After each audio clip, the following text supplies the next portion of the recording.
Ladies and gentlemen, boys and girls, it's time for Pointer to enlighten you on this episode of the Last Science Show.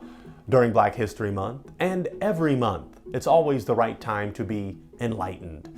We like to keep you engaged while being enlightened on our show, so we plan to highlight another legendary black scientist in the TLSS fashion. Let's honor Bettye Washington Greene, an American industrial research chemist. She was the first African-American female Ph.D. chemist to work in a professional position at the Dow Chemical Company. At Dow, she researched latex and polymers. Dr. Greene is considered an early African-American pioneer in science.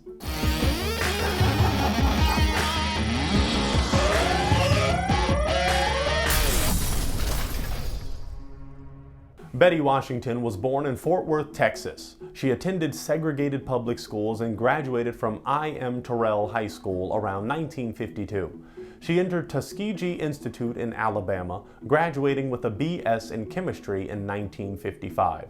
Following her marriage to veteran Air Force Captain William Miller Greene in 1955, she attended Wayne State University in Detroit, where she earned her Ph.D. in physical chemistry, working with Wilfred Heller, 1962. She also taught undergraduate chemistry at this time. Her doctoral dissertation, Determination of Particle Size Distribution in Emulsions by Light Scattering, was published in 1965. She was elected to Sigma Xi, the Scientific Research Society. In 1965, Greene joined the Dow Chemical Company's E.C. Britton Research Laboratory in Midland, Michigan. She was the first African-American woman to join the company in a professional position. Dr. Greene served as a consultant on polymers, issues in the Sarin Research Laboratory, and the styrene butadiene SB latex group often utilized her expertise and knowledge. At Dow, she researched colloid and latex chemistry, including interactions between latex and paper.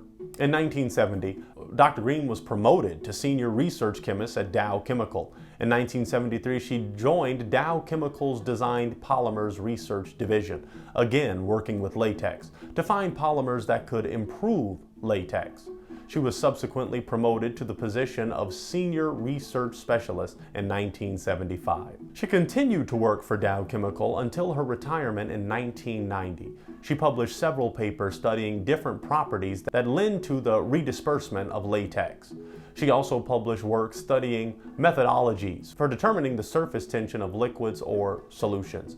She left Dow Chemical in 1990. Dr. Greene filed for several patents during her career at Dow Chemical. In 1985, she was issued a patent entitled Stable Latexes Containing Phosphorus Surface Groups, describing a method of preparing a paper coating composition comprising the addition of from about 2 to about 30% of a modified latex containing phosphorus surface groups.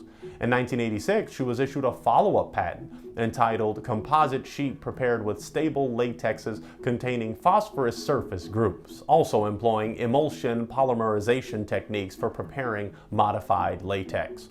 In 1990, Dr. Greene was issued a patent entitled Latex-Based Adhesive Prepared by Emulsion Polymerization for the invention of a latex-based pressure-sensitive adhesive for coating conventional substrates to form an adhesive tape. After decades of contribution to the science of polymers, she passed away in Midland on June 16, 1995.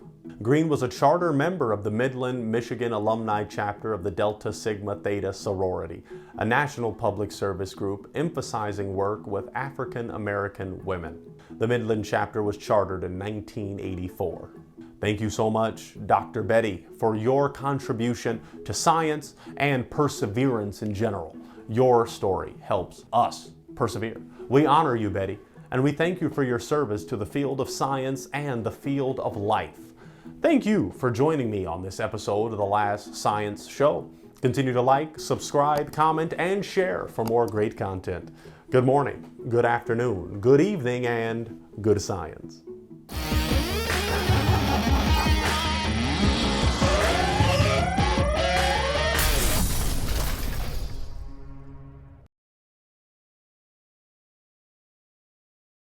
The first black scientist we are going to honor is George Washington Carver. George Washington Carver was an African-American scientist and educator. Carver is famous for many inventions, including a number of uses for the peanut.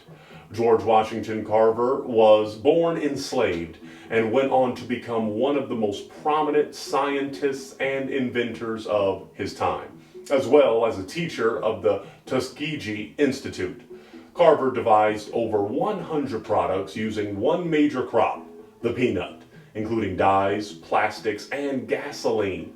Carver was most likely born in 1864, enslaved in Diamond, Missouri, during the Civil War years. Like many children of the enslaved, the exact year and date of his birth are unknown. Carver was one of many children born to Mary and Giles, an enslaved couple owned by Moses Carver.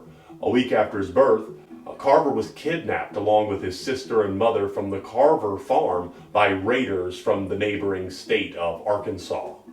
The three were later sold in Kentucky. Among them, only the infant Carver was located by an agent of Moses Carver and returned to Missouri. The conclusion of the Civil War in 1865 brought the end of slavery in Missouri. Moses and his wife Susan decided to keep Carver and his brother James at their house after that time. As she had been in high school, Jemison was very involved in extracurricular activities at Stanford, including dance and theater productions, and served as head of the Black Student Union. She received a Bachelor of Science degree in Chemical Engineering from the university in 1977. Upon graduation, she entered Cornell University Medical College and, during her years there, found time to expand her horizons by studying in Cuba and Kenya and working at a Cambodian refugee camp in Thailand. After Jemison obtained her MD in 1981, she interned at Los Angeles County/University of Southern California Medical Center and later worked as a general practitioner. For the next 2.5 years, she was the Area Peace Corps Medical Officer for Sierra Leone and Liberia, where she also taught and did medical research. Following her return to the United States in 1985, Jemison made a career change and decided to follow a dream she had nurtured for a long time. In October, she applied for admission to NASA's astronaut training program.